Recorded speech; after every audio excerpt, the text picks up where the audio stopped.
Welcome to Shoot Like a Girl, a podcast featuring interviews with extraordinary military women from around the world who push their limits on and off duty. I'm your host, Kate Stewart, and this is episode number 12. Today's guest is Sailor First Class Claire Bortolotti. Claire worked as a paramedic before deciding to join the Canadian Armed Forces as a medical technician. Looking for more action and excitement, she completed a very difficult selection followed by a year-long course to become a clearance diver in the Royal Canadian Navy. She has also competed internationally as a swimmer representing Canada at the World Military Games in South Korea and China. Steady, steady, nice and steady. Light, hill, cover.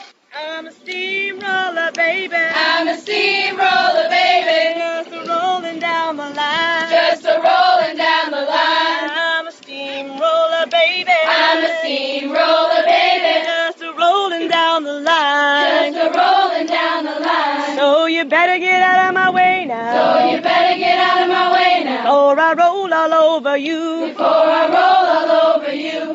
Claire, welcome to the podcast. Thanks so much for being here, and hopefully you survived the tropical storm down in Florida. Thank you for having me. And yeah, it mostly missed us, so we're not too bad where we're at here. All right, awesome. That's good. So I usually get started by just talking about your childhood, how you grew up, and whether or not you had any other members of the military in your family. Yeah, I was born and raised in Guelph, Ontario. Not really any sort of military presence there, actually. It's a pretty out there thing to join the military. When you're from that area, we don't have really any people with family members even. It's just not, if you're from that area and your family's from that area, it's super uncommon.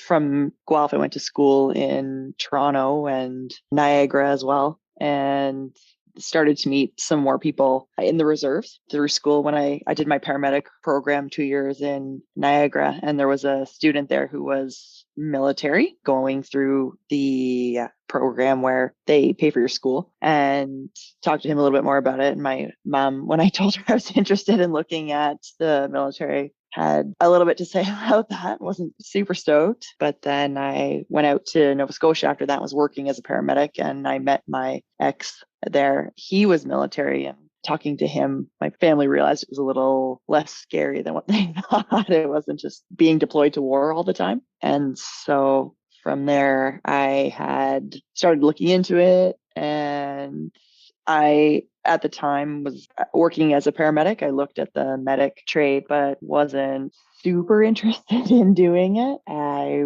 was most interested actually in either clearance diving or SARTEC, which were not, clearance diving is never direct entry, and SARTEC has sometimes had direct entry, but it wasn't at the time. So after moving to Ottawa with that partner and changing as a paramedic in Canada, every time you change province, you have to basically re-register, and you have to write another exam to show that you are able to work. And so it's quite a process, and you start back at the bottom of seniority and everything. So decided to go for it at that point, joined as a medic. And I know plenty of other people have been told by recruiters, you can change trades, no problem. It's not quite as easy as they make it out to be. But yeah, so I joined as a medic, and that was in 2014, I guess. And my parents are mostly come to terms with it now. But my mother's father was in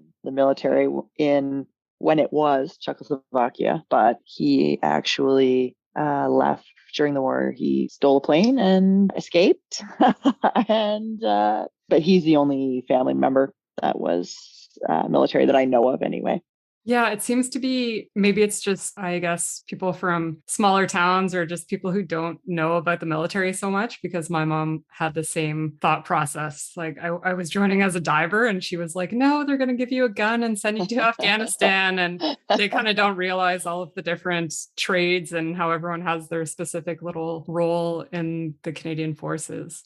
So having already done paramedic school and being a paramedic, did that exempt you from having to do a lot of the training that maybe a new member would have to go through if they were just joining off the street as a medic? Yeah, so I had my entire threes course actually in medic training's all in Borden. So our entire course was considered semi-skilled. The majority of us had come from Ontario, which is as I said, a 2-year program. And so provided you had written, we have to write like a 6-hour provincial board exam to actually be certified. So as long as you had that, it's not just the diploma. You have to have that actual exam done. And that is similar for other provinces as well. Not all of them, but the ones that they do take as semi-skilled, for the most part, have some large exam like that. And so our whole course it's still a 6-month course, but if you are not semi-skilled, which the majority of the courses were not, it's another additional about 6 months in New Brunswick. You go to school and it's a shorter course. There's a bit of a argument between medics who do that training and medics who've done the 2-year programs and stuff. And it's not quite as thorough as the 2-year programs. I mean, you can't fit 2 full-time years of schooling into 6 months. It just won't happen, but you still get what you need and you get the basics. And then obviously the military training on top of that as well. Yeah. So instead of a year long of training, it was cut down to 6 months, which makes a substantial difference when you just want to go and get working and have the experience behind you. But other than that, all the training was still the same. So for those listening who might not be Canadian, so medic is what we call a purple trade, which is, you can sort of go between Air Force, Army, or Navy. And which uniform did you wear? So I went in as Army. Most medics are Army, even though it does not make a difference with your postings. Right after my threes, I was actually posted to Esquimalt, to a Navy base. So it's kind of luck of the draw where you ask for if you get it or not. But as you said, though, with it being a purple trade, you can go anywhere.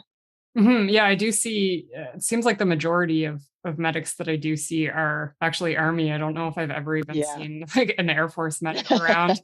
And then just sort of jumping, I guess, back to your childhood a little bit. Were you involved in sports? I take it probably swimming, and were you pretty active? Yeah. So I'm not really sure why my parents kind of stuck me in a bit of everything as a kid. Nothing lasted for too long other than swimming, but I'm assuming it was just kind of, oh, do you want to try this? Yeah, sure. Do you want to try this? Yeah, sure. So it was a bit of everything, but the swimming always stuck. My mom told us when we were kids, and I remember thinking, there's no way she knows that, but she said, you have to finish at least your basic swimming lessons, because when you're older, you're going to want to go to the lake with your friends and go for swims. And I need to know that you're going to be safe. And of course, she was right.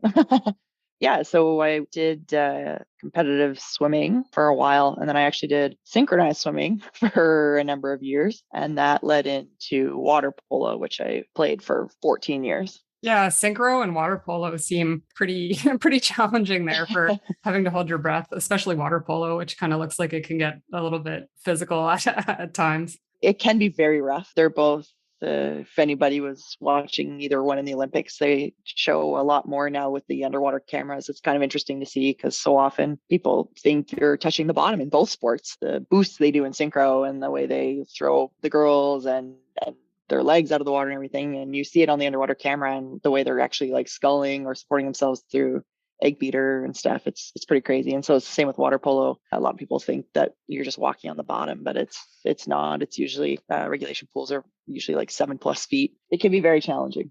Did you always have that in your mind then as you're going through your medic training and at your first posting that you were going to either try for clearance diver or Saratech?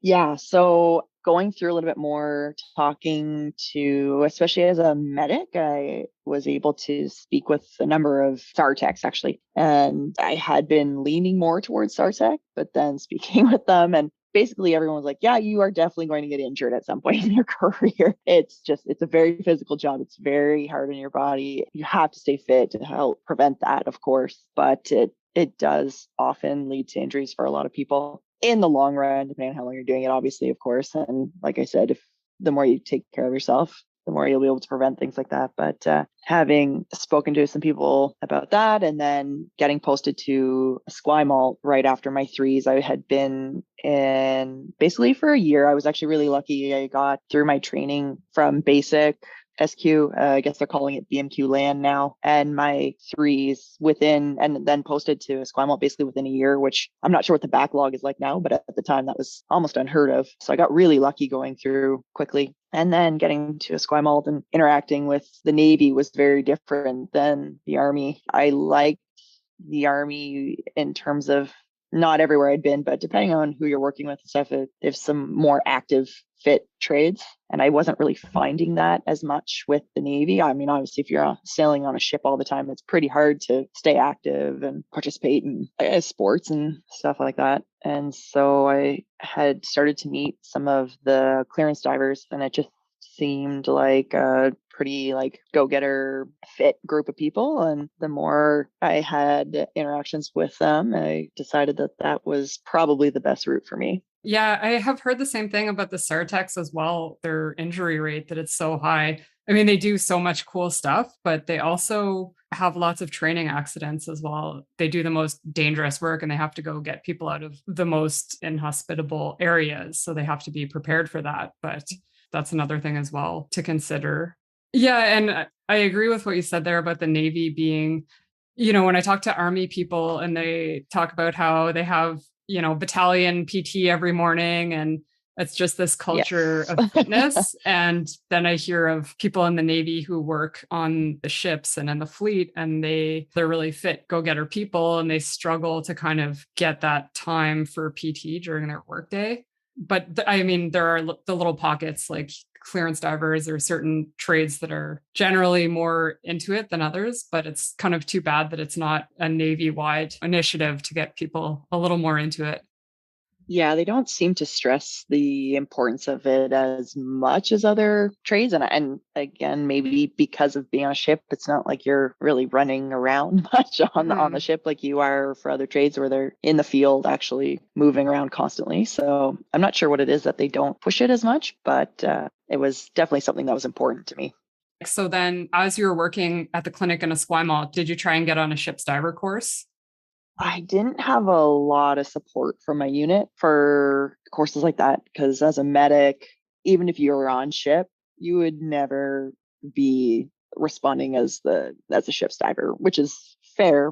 They told me I could put in a memo for it on the caveat that I was going to be applying for clearance diver selection, which I had intended to do, but I wanted to do that was right around the time there was word that it was no longer going to be mandatory to have your ship's dive course to apply for selection. And so I wanted to try it though, because I had done a little bit of civvy scuba diving, but I had never dove with the military, and I didn't really want to go for selection and then find out after the fact that I hated military diving. I'm like, this is not for me. So I really wanted to get that ship's dive course under my belt first to make sure that I was like, okay, yeah, this is where I want to be. That's what I want to do. And so I was able to, just before they changed it, that it wasn't mandatory to have it, I got my memo in and got approved to do the course, saying that I needed it to apply for selection.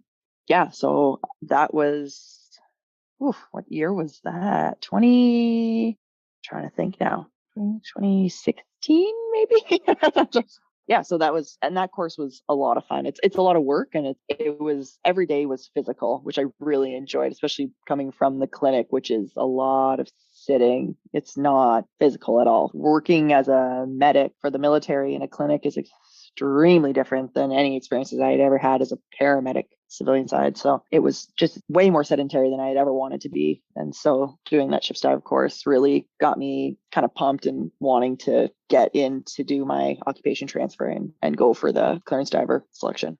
It is good, I guess, in a way that people can apply not having had the ship's diver, because I would imagine it's similar maybe as your case, that some chains of command wouldn't support someone doing that course. But I can just see that it would be such a huge asset to do it in advance, because then that way you're not worried about the diving part while you're on selection. It's just sort of one less thing to worry about while you're doing that. And like you said, takes a lot of effort and time and physical training to prepare for a selection. So if you do all that and you get the paperwork in, and then you go dive and you find out like, oh, I don't really like this. This is not for me. Yeah. Yeah. So it would be kind of Nice to get that out of the way and discover that beforehand before you go through all that. Yeah, absolutely. Yeah. It's big too. I know I'd done my ship's dive course, and then had already applied for my occupation transfer for CD to go on selection and everything. And then my unit sent me on my medic 5s. And so I had my ship's dive badge on my uniform, and no, it's basically an army base, Army and Air Force. Again, going back to Borden, and nobody knows what the badge is. Like, nobody knows what they're like. What is that? I mean, obviously everybody there knows what the wings are and your jump wings, and you got different badges for Army courses and things and land stuff. But I don't think anybody knew what the dolphins were. And so I know a couple people who had found out about it, friends of mine, talking to them about the dive course. Oh, that sounds really cool. I'd like to do that. And they tried to get on, and there was zero support from an Army chain of command. Why? Like, I get it. It kind of makes sense, but it makes it difficult then for trade like CD to try to recruit from anywhere other than the Navy if the other chains who don't really know much about it are not giving any support for people to go. So yeah, I think in terms of trade progression and getting people over from other non-Navy trades, it was important to not have that ship's dive course as a prerequisite. But again, yes, not having never Navy dove with the military, I can't even imagine going on selection and figuring out for the first time whether you even like scuba diving. I guess I would suggest at least trying civvy diving beforehand. Yeah, and even that is so different from going diving, say, in the Dominican Republic or Mexico, where you're wearing like your t-shirt and you have a single tank and the water is all tropical and clear, to then going beautiful, wearing twin 80s with a dry suit and like 25 pounds of weight to keep you down is definitely a lot different. 1 meter of visibility in our water. Yeah, if you're lucky. Yeah, it's interesting with these trades. Maybe now that it's not a prerequisite, chains of command might be willing to help people out and send them on the course ahead of time just in case. But then I guess the other thing is that usually it's sort of like the best people in the trades that apply for these. And then the chain of command wants to just hang on to them because they don't want to lose these sort of high achievers, like really good workers. And now they want to go do something else, right? So that's kind of the other side to it as well. Yeah, I think it's a bit of an issue, but like you're saying, hopefully it gets a little more support, especially I think Army trades in particular. They might not understand a dive course, but they understand a selection. Mm-hmm. Yeah, they do get that from all the other trades or specialties that do a selection. They at least do understand that. They're like, oh, okay, you're trying for something like that. But hopefully it gets the support. We'll see. And so in your preparation for the selection, did you have a specific workout program that you followed, or were you just kind of doing your own thing? I was swimming a few days a week. I swim when I'm not on course out of country, I swim with the Navy Masters actually at the Naden pool. We've got a really great group. It's different skill levels. It's kind of, I think they have on the website, basically you have to be able to swim like 100 meters without stopping kind of thing, but it's for all levels. People are welcome to come out, give it a try. It's a really great group of people. And yeah, that was basically the extent of my swimming. I wasn't too worried going into selection about that aspect. And pretty quick, but my running is not so good. So I was just doing training runs. I do like sprints once a week, intervals a couple times a week, and then some longer runs a few times a week, because that by far is my weak area in comparison to the guys. So keeping up with the running. And then other than that, I was doing 2 workouts a day for the most part, and then more of like a WOD style, CrossFit style workout, just kind of trying to do some functional fitness stuff. It's still very much on a lot of the ship's dive course as well. And I kind of figured going to selection, I was like, okay, like ship's dive course is a lot of like push-ups, sit-ups, pull-ups, kind of taking it back. It's not like they're going to supply, all those students with, they don't have that much equipment to do the same like weight set or whatever. So I figured, okay, train the kind of that body weight stuff and things like that. And so it was just kind of trying to mix it up and stay healthy and not get injured, and really working on the running, because like I said, that was definitely for me the number one thing to try to bring up. And then actually a bit of like yoga and stuff to try and keep it long and lean. And again, just try to help prevent some injuries and stuff by mixing it up. Yeah, that's definitely probably one of the spots that a lot of people overlook is, the recovery and injury prevention, because people go so hard trying to prepare for these things. And it's so easy to just overdo it and just those little injuries. And then you push past them and then they turn into bigger injuries. And, I've seen people training for a selection and then they get some little injury and then they can't go on it that year. And then they have to wait an entire year to try it again because often they're only once a year, right? So. And the running is so hard too, especially at FDU on the West Coast. For those who haven't been on the West Coast, it's almost like in a bowl. So whichever way you run out of FDU, you're going straight up a hill. And the whole area around Victoria is super hilly, which is something, coming from the East Coast out west, I was like, oh my God, these hills kill me. Yeah, that hill leaving the unit was an absolute nemesis for a while. So when you got onto the selection, did you find that you had prepared adequately for it? Or did you think like, oh, I should have done more of this or that? I'd say overall, it was pretty good for me. And honestly, going back, I don't think I could have done too much more for preparing with running other than actually maybe running in a group or something, right? Or something to push me a little bit more. I am just not a strong runner. And the guys at the unit can tell you that, but I also swim faster than all of them, thank God. So it balances out a little bit. But overall, I'd say I was fairly comfortable. Pull-ups are also not a strong suit for me. I would think that I would get better at them with the swimming and laps and stuff, but it doesn't seem to improve that much no matter what I'm doing. It's just one of those things you have to do them over and over and over again to get stronger. And the running and the pull-ups, I would say if I had 2 years to train in a trainer, I'd maybe be where I wanted to be. But overall, I felt fairly good where I was at going into it and through it. It's obviously, you're so mentally exhausted. It's so hard to know when you're doing stuff that you're like, maybe that was okay. I don't know. You're so tired. The swimming, I was definitely okay with.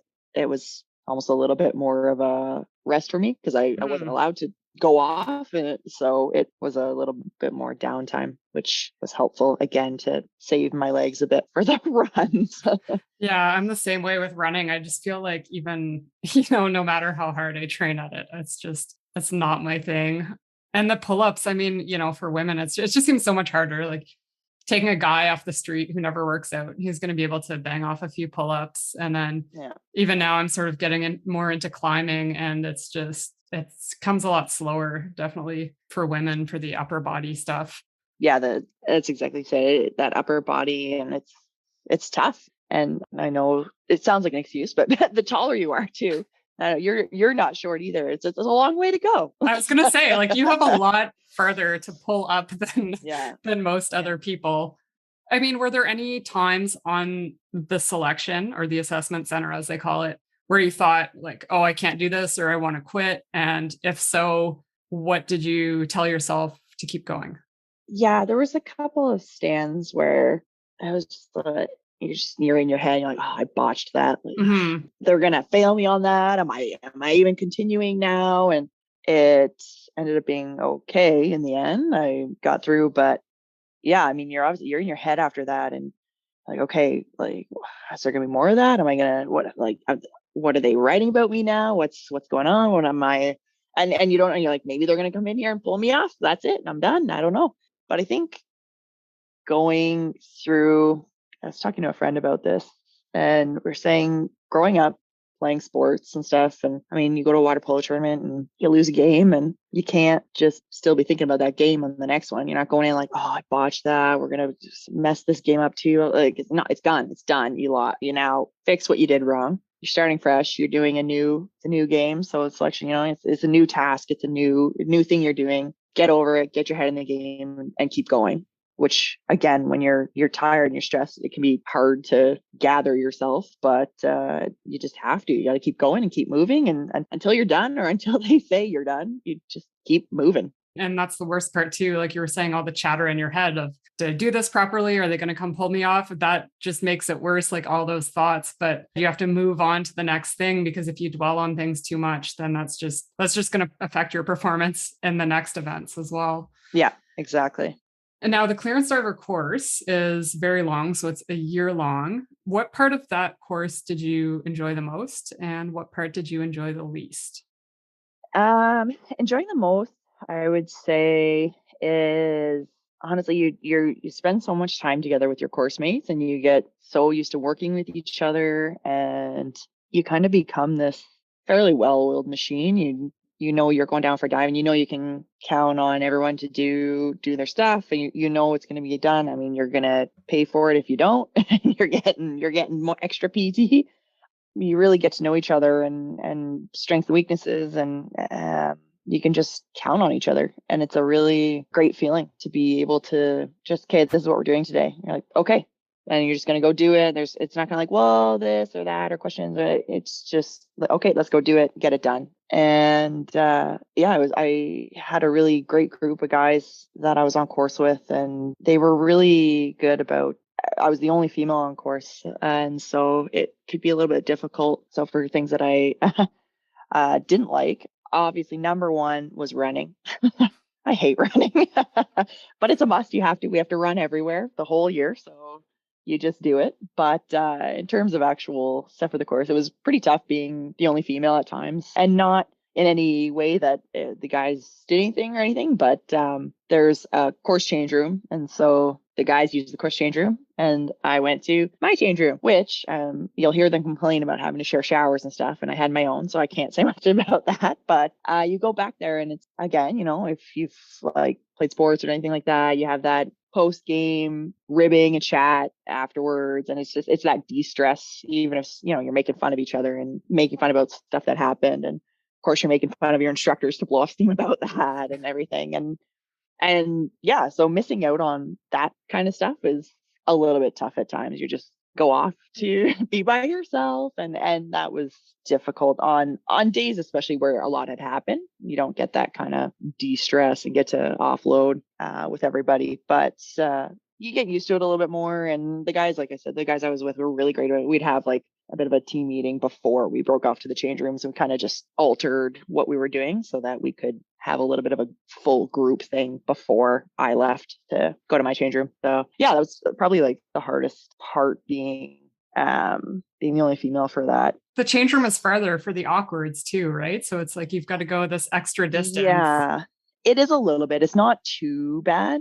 At the same time, they were kind of all bashing into each other in their change room to go do stuff, and I got to run in, and I could just hop around the whole change room trying to get my wetsuit on. Yeah. So for that, I was usually right with them for time and stuff like that. It wasn't too bad. And if we were coming from the other direction in the unit, I was a little bit closer, so it evened out. But yeah, I mean, even running down, and I had it even on selection a couple of times, running down, and I'm trying to get everybody had been doing St. Awkward or something, and I'm trying to get my suit zipped up, and you could see staff on selection go to step forward, like, oh, should we help her? It's like, oh, there's nobody in the change room to help her. They were kind of conflicted, like, oh, what do we do? And so luckily my shoulders aren't so stiff that I can zip up my own suit. But yeah, it's a little bit weird for things like that. It's just, you don't have people around. If something happens, you're just doing it on your own. But for the most part, it really didn't make a difference being the only female, and the guys were really great about it. So I would have to say still I'd stick with my number one, the running. I hated the most. And so what was your favorite system to dive on? My favorite system, I mean, especially having been off course now for a while, it's hard to say. I'm like, there's pros and cons, all of them. We did some pretty fun helmet diving, which is kind of an interesting one, because you're just in weighted boots. So for anybody who doesn't know, and you're plodding along and jumping around on the bottom and stuff. So it kind of feels like you're doing the whole like space suit thing. So it can be pretty fun jumping around. And we had some boat issues on our course, so we ended up taking a different boat than we would normally use for that. And so we were actually doing helmet diving on a shipwreck, which was kind of funny. So we're just like jumping around and being careful not to touch anything we shouldn't or anything, but that was pretty fun. And then rebreathers are obviously pretty cool for the fact like you're diving and where you would be in like our regular cab gear, which is fantastic for its simplicity. But the rebreathers are you've got no bubbles. So you're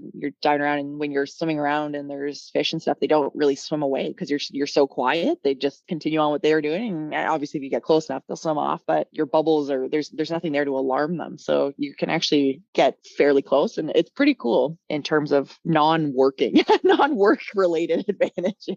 I mean, a lot of the top underwater photographers that work for National Geographic and all these underwater films that you see, they definitely all use the rebreathers because it's the CABA, the open circuit, is quite loud underwater, especially it's very for, loud, yeah. you know, the marine life.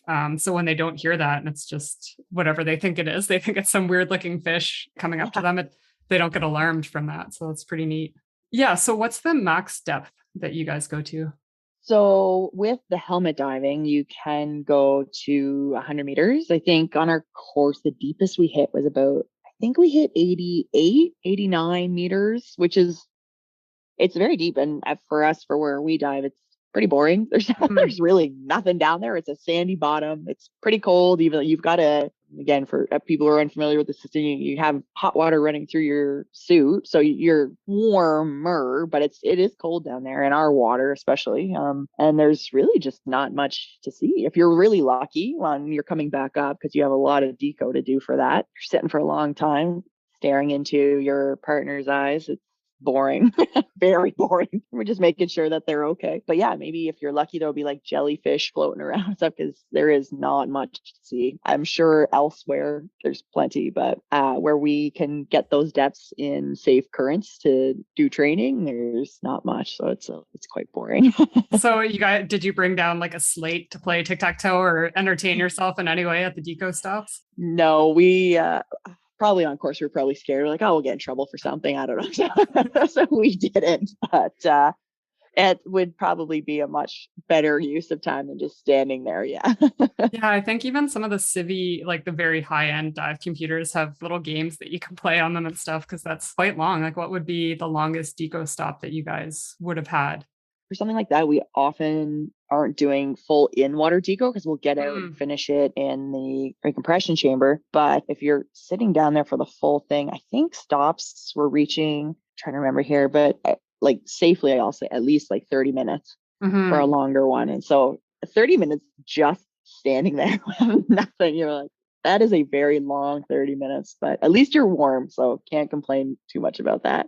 That is a long time. That's crazy. And then, so another part of being a clearance diver that some people might not know about is the EOD side of things. So right now you're in Florida doing, what is the course called? Yeah, so we are just in Florida it's our HB course is what we call it in Canada. And so it's basically to be an EOD operator back home. We can get deployed as an EOD operator and fill that capacity as well in Canada.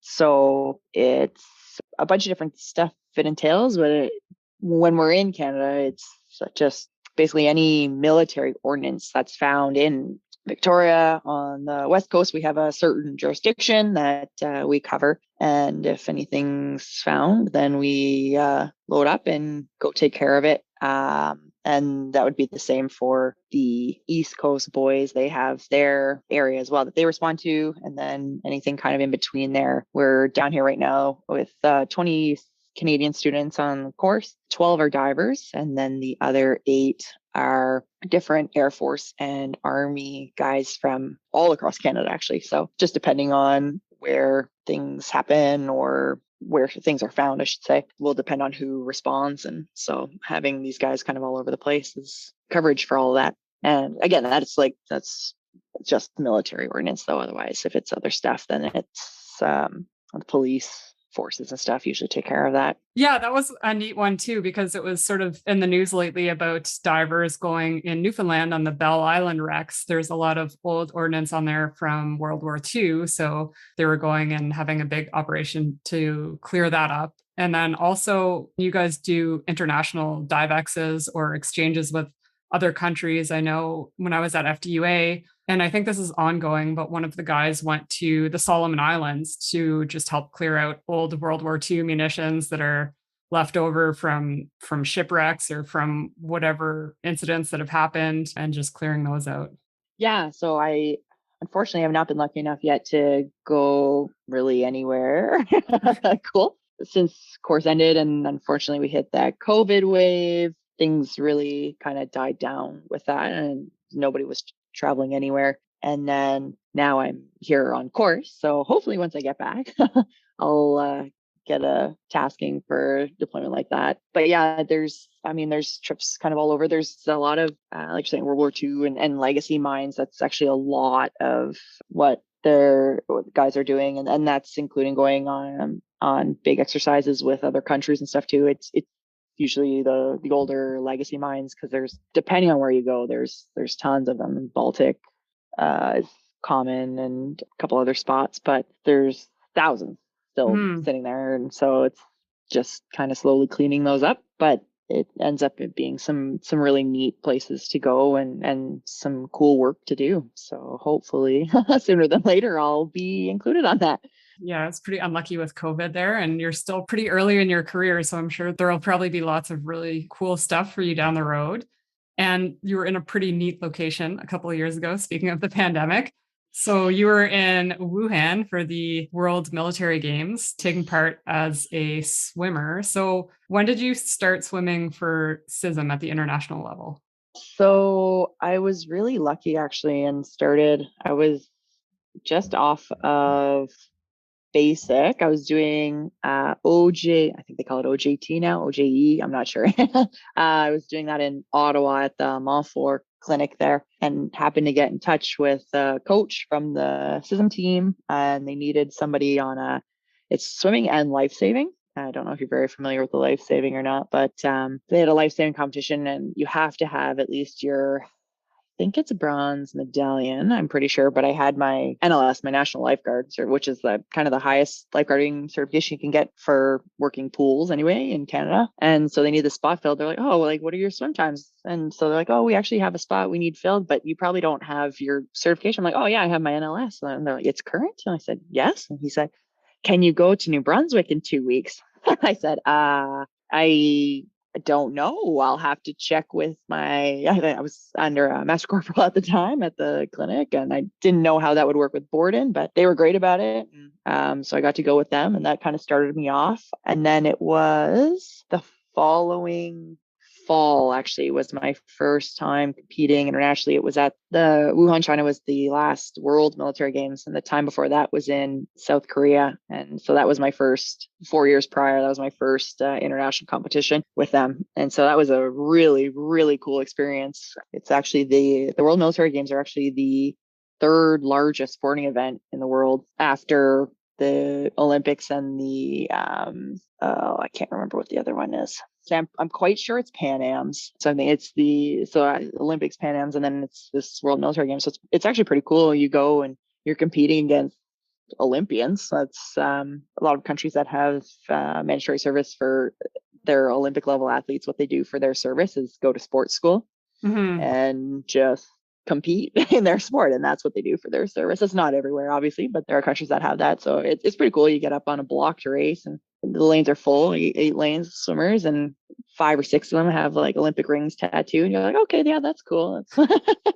But it's really cool. It's really fun. It's lots of social time, meeting other people from other countries, and there's usually an area at least that people can hang out and socialize. And yeah, it was a really good time, great experience, and super grateful to have been able to go on the last 2 of them. And obviously Wuhan they put on quite the opening and closing games and everything. They put on an amazing performance. It was quite spectacular. And Jackie Chan sang at the opening games. Wow. Is he a good singer?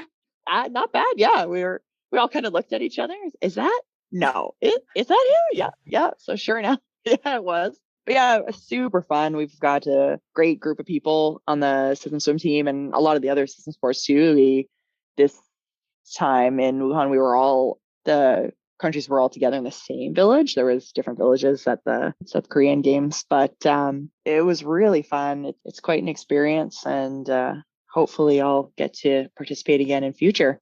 What's your big event that you're the best at for swimming? For swimming, I'm a sprinter. So 50s and 100s are my races. And then for the life saving, it's a bit of a different, we actually participated in, it was swimming in South Korea and then life saving in China. And so it was pool life saving. There's pool and beach life saving. And pool life saving is quite hard to describe. You've probably seen those orange mannequins around a pool before. They have like cut off arms and just like a torso.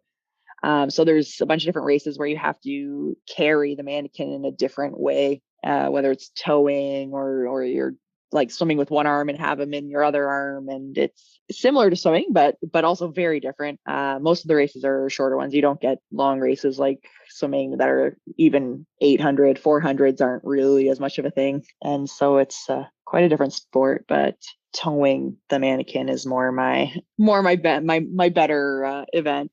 Okay. And didn't you, I don't know if it was the life saving, but you were on a team with other women, some sort of relay. Did you set a Canadian record for that? Yeah. So we actually had, I think it was 3 relays. I'm trying to remember now, but we set Canadian records for, I think it was actually 3 different ones. We set new Canadian records for, and we had actually had a couple of Canadian records prior as well for some of our relays, but it's a fairly new sport, including in the World Military Games. Pool racing hasn't been done that much. So it's interesting, and you're seeing some crazy records, like the world records being smashed as a new sport, or you're seeing leaps and bounds for new developments. It's pretty cool to see. But yeah, for Canada, we do currently hold a few of the records for relays.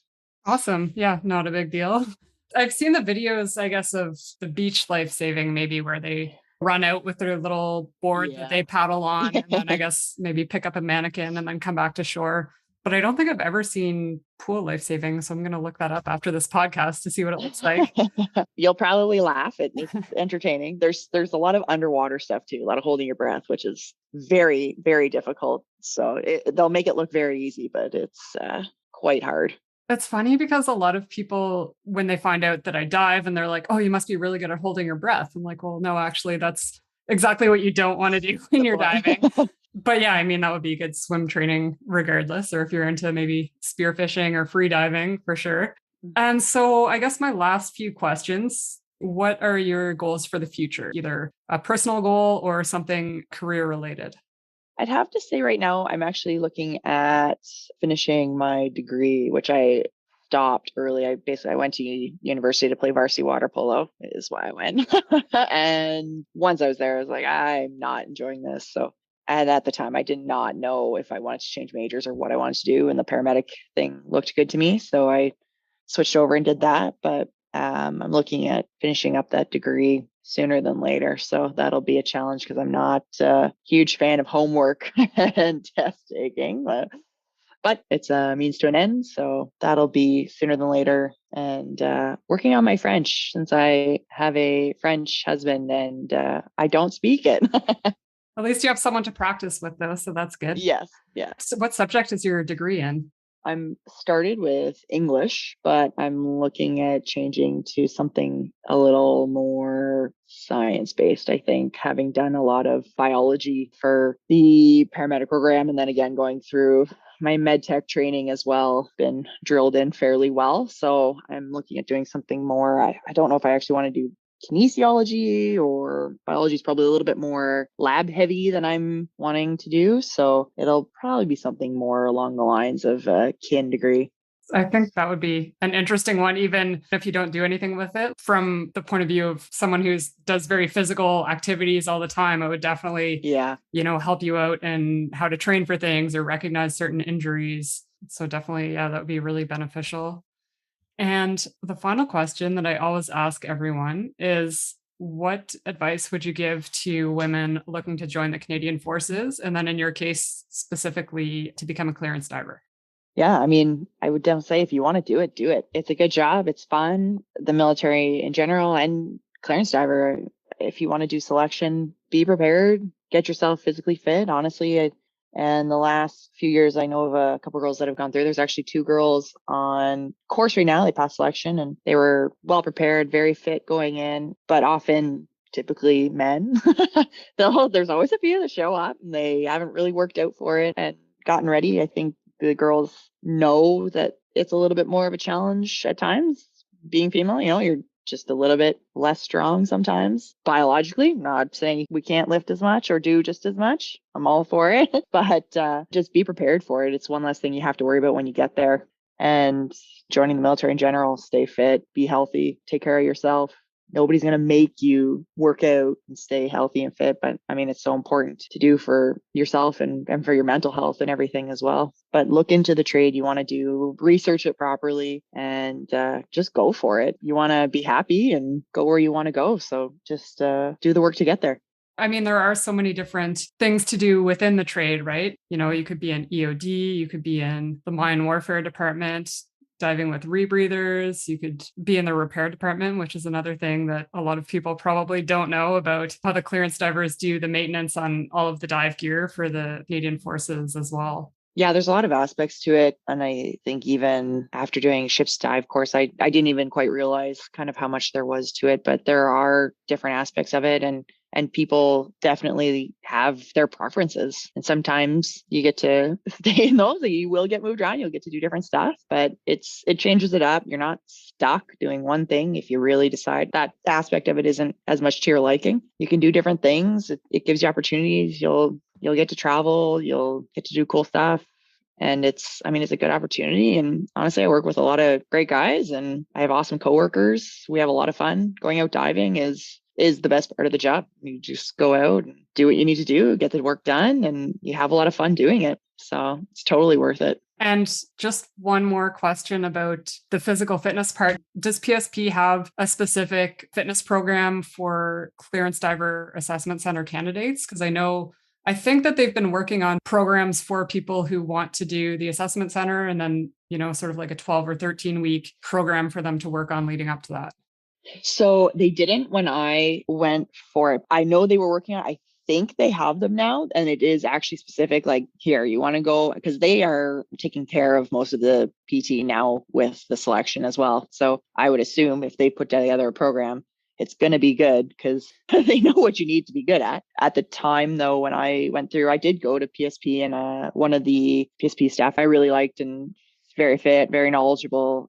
She was actually able to set me up with a personalized program. And specifically because I talked to her, I was like, I need to improve my pull-ups. I need to improve my running. Again, I wasn't worried about the swimming so much. So for somebody else who doesn't do as much swimming, you'll probably throw in more swims, whereas I was working more on the runs and stuff. So they will do, if you are a military member, though, you can get custom workout plans and some help with that stuff in the gym. So totally worth it. There's some really, really great PSP staff. Around the country, I know our Esquimalt PSP staff somewhat well, and they're great. And they like working with people who want to work. They enjoy motivated people who are looking for something like that. They know you're going to put the work in. So it's worth it for them and their time. Yeah, for sure. And you see a lot of stuff online, I definitely see it on Instagram, geared more towards sort of special forces candidates or people that might be doing whatever trade that requires a selection. But some of those programs are so expensive, and it's for someone that might not have the money to fork out, however many hundreds of dollars these custom plans are. Just go talk to PSP, and they're a great resource. And they know what the assessment center looks like, and they know what the course looks like. So they'll be able to definitely get you on your way to being prepared for that, for sure. Yeah, absolutely. I'd highly recommend them. Awesome. Well, yeah, this interview was so great. It's really interesting to hear a little bit more about the whole clearance diver process and what it takes to get there and all the different aspects of it and the course itself. So thank you so much, Claire. Thank you so much for having me. It was great. Thank you for listening. If you'd like to help support this podcast, please subscribe and leave a rating and review on your Apple Podcast app.